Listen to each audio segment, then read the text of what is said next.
up to our closing commencement program. Enjoy every minute.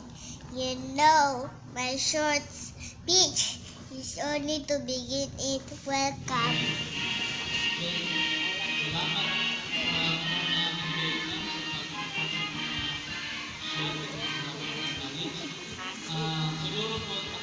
Cute kasi yan.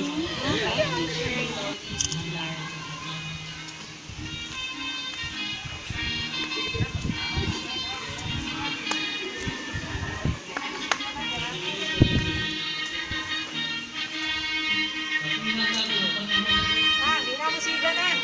Di na musika kay hangin.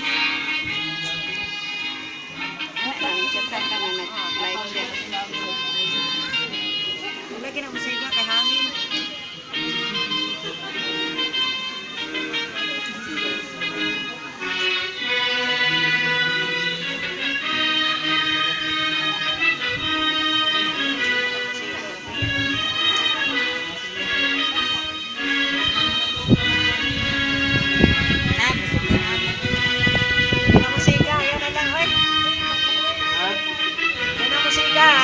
And now the entrance of Certificate of Completion by Maria Lisa Jean Sapira.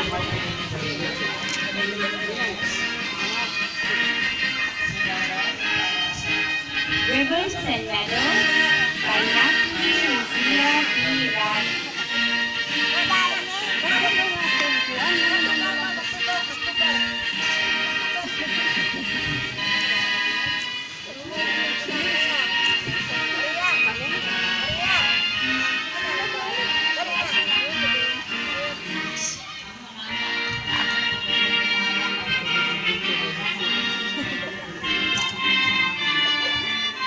Ito sila, kadungog dapat ang headset. Balik. Ito.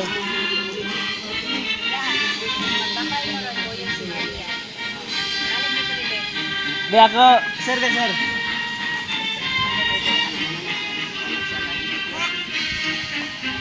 Medal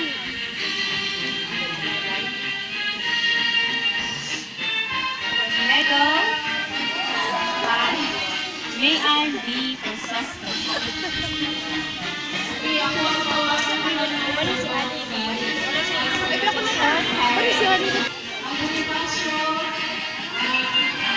And then of course, our graduating pupil, Maria Lisa G. Sapilan, with her parents. So,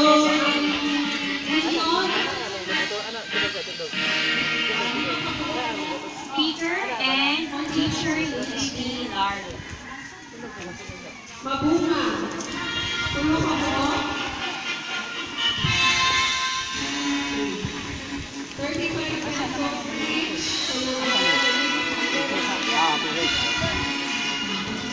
Please remain standing for the singing of the Philippine National Anthem to be conducted by Ms. Mayan E. Crisostomo and invocation.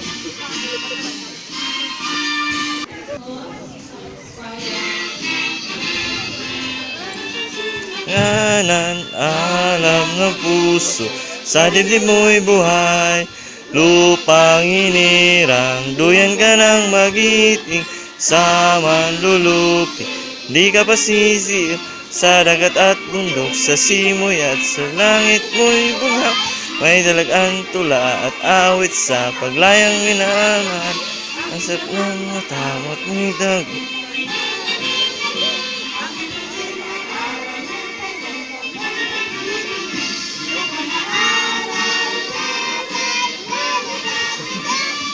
May langit sa piling mo, ang niligaya.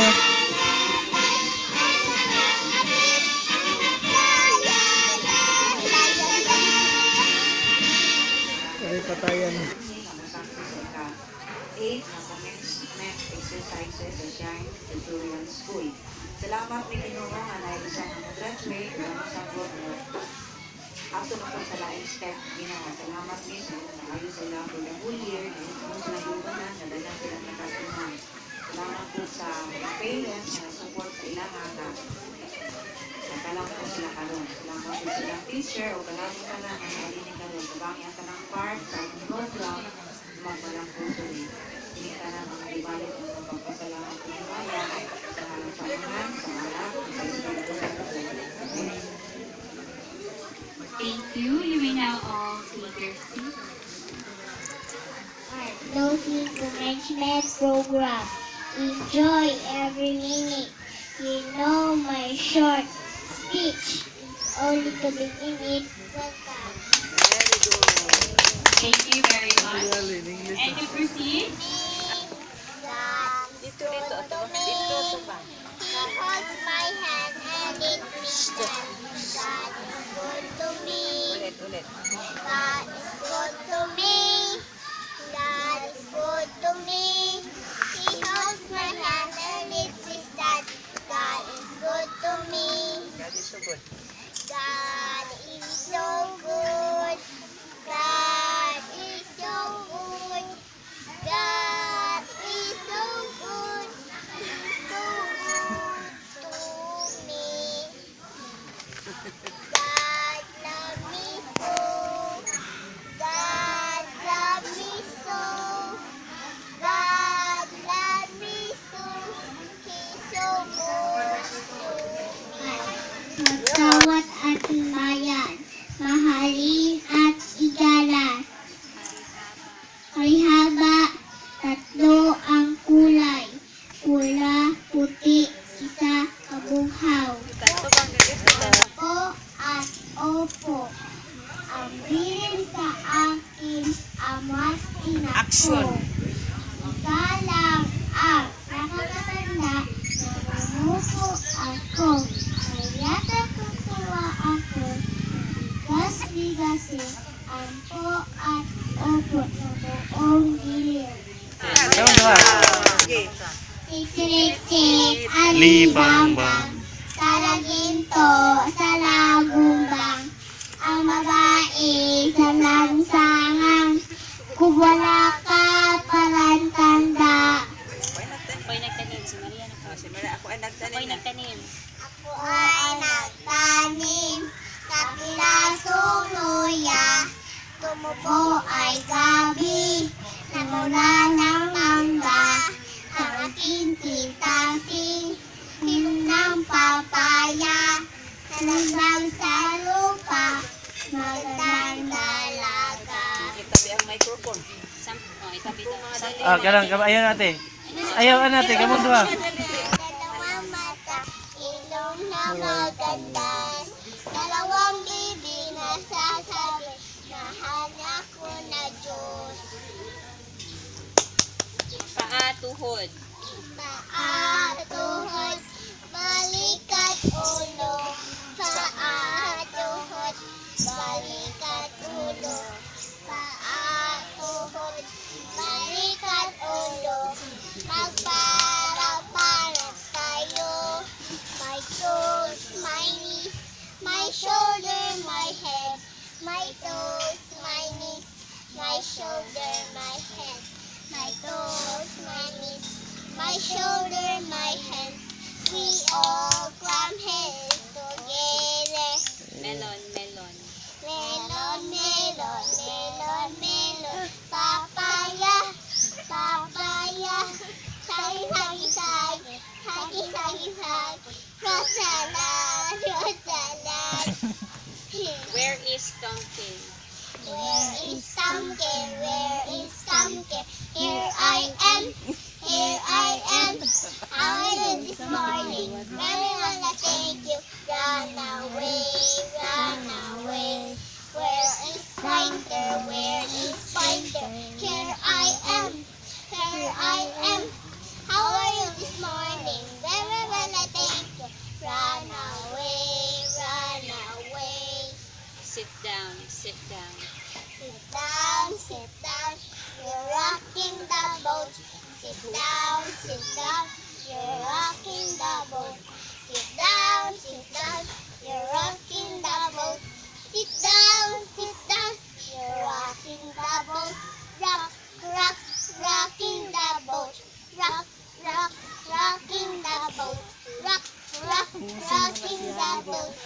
Sit down. You're rocking the boat. A, B, C, D, E, F, G, H, I, J, K, L, M, N, O, P, Q, R, S, T, U, N, V, W, X, Y, and Z. Boys and girls, come play with me. Let us sing the ABC. And sweets are good to eat. Green, grasses are green. Animal food is very good. Orange, the carrots are orange. Vitamin A for the eyes, for you and me. Si Kwan, siya. Siya na po. Blue. Blue, the sky is blue. The ocean is blue. Sun, rain, and snow. Violet. And plants are violet. Some are long, some are short. Violet. Yellow, the sun is yellow. Shining bright like the day. Bibi, diri atubang. Dili kang hali.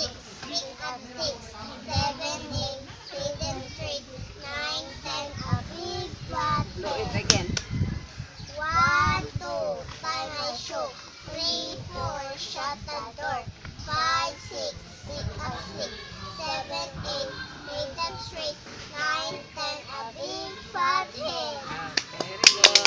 Congratulations. Sit down. Next is the Bible citation. Mahal ba kayo ng mama at papa niyo? Talaga. Mahal na mahal. Ngayon, magtatapos ang ating pag-aaral. Maya-maya, kakaroon na ng medal. Maya-maya, magtapos na si Maria ng preschool. Grade 1 na sa pasukan. And so, we give the thanks to our parents because they love us so much. Asa na itong isang candle na lang nato? Okay. Pag uli-pulihan na lang ninyo ha. Ako na po yung candle. Okay, you can use this. The garland and the corsage will be, the pupil will hold the garland, both the garland and corsage. Okay. Muna part sa paging parent. It's we as parents intend to be. Tapos, hali, Maria, tanggapin ang handed. You accept it, promising mom and dad that you will do all your best na mag-aral. Hindi pa mag-aasawa pag hindi pa natapos ang pag-aaral. Di ba, Hali? Yan palagi sinasabi mo. Sinong may sabi nga doon? Sinong nagsabi? Si Papa, si Mama? Si Papa. Tao nga makita sila. Malamposon. So, I call now. Tuy, hawa, tuy. P. Rabi. And Mama Blanche. And Papa Adam Ron. Sige, dali na diri sa atubangan. Sige, doon na mo. Okay. Ihatag hali ang garland sa papa mo with embrace and kiss. Embrace and kiss. Say, I love you. Papa. Okay. Maria, Risa, Jean, Sapilan, Ma'am, Rachel, and Jan. Kapan na hali? Wala pa man din lahat. Kiss pa muna. Tapos, sir, Adam, pati-light ng candle. Duha mo si Blanche ang muhatag sa candle sa iya.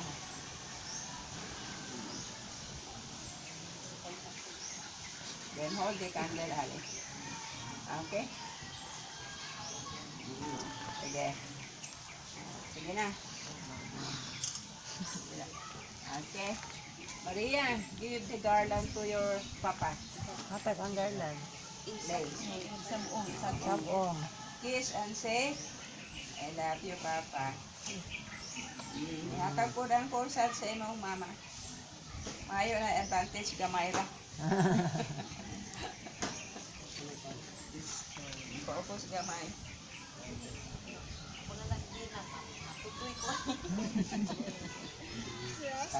Ang candle. Okay, candle. Asang Ang candle? candle. Ako na lang magsulo. Kung kanta. Mas kikigwa po kung kanta. Saya ako ko kanta. Mahal kong mama o papa, ipangga mo ako, kauban ko man kamo sa daog gabi. Bisan kung bata pa, ibaluan ko na, mamalipayon Diyos ko, magpalay ka ninyo. O mag-English pa. Parents dear, embrace na, mga bata, embrace na sa papat mama. Ang kandila, palungo na kay ma. Agna na lang ang candle. Ay, magkanta pa si Tit. Oh, embrace. Oh, sige, embrace, embrace. Parents dear, I love you. For you love me so. You are my dearest friend. Sa mga visitors, congratulations sa inyo ha. Although duhalan isa lang ning mag-graduate tapos ang isa ang ma-promote, but still nagid ha ang support sa inyong mga ginikanan. Bilib jud ko kay naajud ang mga mama ug papang nagpakita gid silang dako nga pagmahal sa ilahang mga anak. Ato dang palakpakan atong mga ginikanan. Okay. O karon nga kahaponan, gihatag sa ang atang theme karon is be a godly educated person. Mao kini siya ang gihatag na theme kanato sa ato ang teacher. But before that, gusto na ako kamo pasalamatan tungod kay kapunin ko na ako ni nga speaking sa ato bangang sukatong ko ang last year karon o itong December karon. Salamat sa inyong lain na kagahigayunan nga gihatag kanako na mag-speak diri sa ato bangang. I'm requesting everyone to stand. Okay. Ang pulong sa Ginoo, basahon lang nako dito sa Proverbs chapter 9 verse 10. Ana siya dito, the fear of the Lord is the beginning of wisdom, and the knowledge of the Holy One is understanding. Okay, let us pray. Ginoo, nagapasalamat kami sa inyong kaayo sa among kinabuhi o salamat Ginoo sa closing exercises Ginoo. Karon nga takna na imong gihatag sa matag ginikanan Ginoo. Nga diin ana imong mga anak mag-graduate o ang isa ma-promote na Ginoo for another level Ginoo of learning. Ikaw Lord God ang mga tabang sa among kagabuhatan karon nga takna. We thank you for your Holy Spirit Ginoo nga mo'y nagabuya kanana. Salamat usab sa mga ginikanan. Ani akarang Ginoo nga nagpakita silang dako nga ilang dako nga suporta bisan pa man sa ilahang mga anak. Salamat Lord sa imong kaayod kining tanan ang ginatugyan sa ngalan ni Jesus. Amen. Amen. Manglingkod ta. Okay.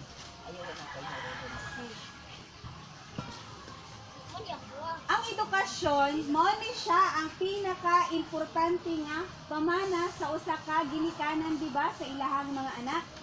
Wala man ta kami, wala man milapad nga asyenda or ginatawag na kayamanan, but still, ang usa ka ginikanan, nakita gyud nako nga mostly sa mga ginikanan, maningkamot gyud sila alang sa ilahang mga anak nga mapaeskwela sila og tarong og dili lang kana nga hangtod nga makakuha pod sila og another course nila to take alang sa ilahang bright future. Og makita po nato ang kalahian karon og kaniadto sa mga ginikanan kay ang mga ginikanan karon sipid kayog mga anak. Di ba? 1, 2 kasagaran sa mga karon nga present generation. Unlike before, look back. Pila padaghanay, di ba? Kung sa diri ang naay man nagsuon nga pulo, Wala. 5. Kami 5 eh. Padaghanay. Pero makita nato diha, bisan pa man sa ato ang theme karon, be a godly educated person. Unsaon man sa usa ka tawo nga diin ni ana sa pagpaedukar diha kaniya mahimo siya nga Dios nun nga edukado nga tao. Unsa day kalainan sa educated person or sa godly educated person? Tan-awon nato karon diha. Ang katong verse nga nabasa ka ganina na siya, the fear of the Lord is the beginning of wisdom. Okay, makita nato from the verse itself nga ang usa di ay katao nga adunay kahadlok diha sa Ginoo. Kung adunay man gud tay kahadlok diha sa Ginoo, mahadlok ka magbuhat og daotan, di ba? Oh, ug kung mahadlok ka magbuhat og daotan, isa man nato mahimo kita nga maayo nga tao. Kung ana sulod diha sa pamilya naa diha ang gugma sa Ginoo nga magmatuto ni ining mga bataa, mahimo gyud sila nga Dios nun nga edukado nga tao pag-abot sa panahon nga diin makahuman sila sa ilang mga kanya-kanya puso. O tanawon pud nato karon diri, unsa di ay ang mga butang nga diin ni ana kining edukasyon nga kamo nga mga ginikanan, kita nga mga ginikanan dapat nato maisilsil diha sa ilaha. Kining mga bataan ni mao ni siya ang pinaka the best nga time nga matudluan sila kung unsa sila inig pagdako nila karon nga time, di ba? Kay lisod na tudluan ni sila inig high school na nila kay mutubag na sila sa atoa. But the best time to teach these children sa mga Dios nun nga mga butang o sa mga maayo nga pamatasan sulod sa pamilya kana pag yung bata sila kanang lig-on ang ilang huna-huna nga matudluan pa sila. A godly educated person aduna lamang ko'y upat ka buok nga ibahin. A godly educated person is in the first place unsa man. Ang godly educated person, number 1, above all else, he loved the Lord. Moagree mo sa ako dili. Kay ang tao gani, ang mga bata gani, kita gani nga in the first place gihigugma nato ang Ginoo. Unsa man ang ato ang perspective sa kinabuhi. If God is the center of our family, do you expect na makita sa mga bata nga manglagpot ang mga kaldero, manglagpot ang mga plato, magsininggitay, magdinanghagay? Dili ka maka-expect kung ang usa ka pamilya, number 1 nga pundasyon sa ilang pamilya is ang Ginoo. Kung ang pamilya gani, ang ginikanan gani mahigugma sa Ginoo, I'm sure 100% na maitudlo gyud nila sa ilang mga anak ang paghigugma sa Ginoo. Ug ana siya dito sa Psalms 37:4 na siya. Kini nga mga bataan ni kung makapadako sila nga mahigugmaon sa Ginoo, ang pinakanindot nga promise sa Ginoo dito that if we delight ourselves in the Lord, He will give the desires of our heart. Na kung kani mga bataan ni nahimaya ang Ginoo sa ilang kinabuhi, tanan nato nga request mga pag-ampo nga nahisubay diha sa ilang kabubuton sa pagpangalagad sa Ginoo, tubagon gyud sa Ginoo ang ilang mga desires. And number 2, si Hali. Okay. Ang edukado nga tao, number 1, a godly educated person, above all else, love the Lord. Love ba nimo ang Ginoo, Hali? Okay. He love nato ang Ginoo. Ikaduha, he love others. Dili purki unya professional na ta, dili purki kanang naabot na nato kung unsa ang antas sa estado sa komunidad nga ato ang gusto, wa na tay respeto sa uban. Apan ang sinuod nga edukado nga tao unsa man, aduna siya paghatag og bili sa iyang isig ka tao. Ang iyang respeto, paghigugma ug ilabi na ang mapaubsanon nga espiritu na adiha.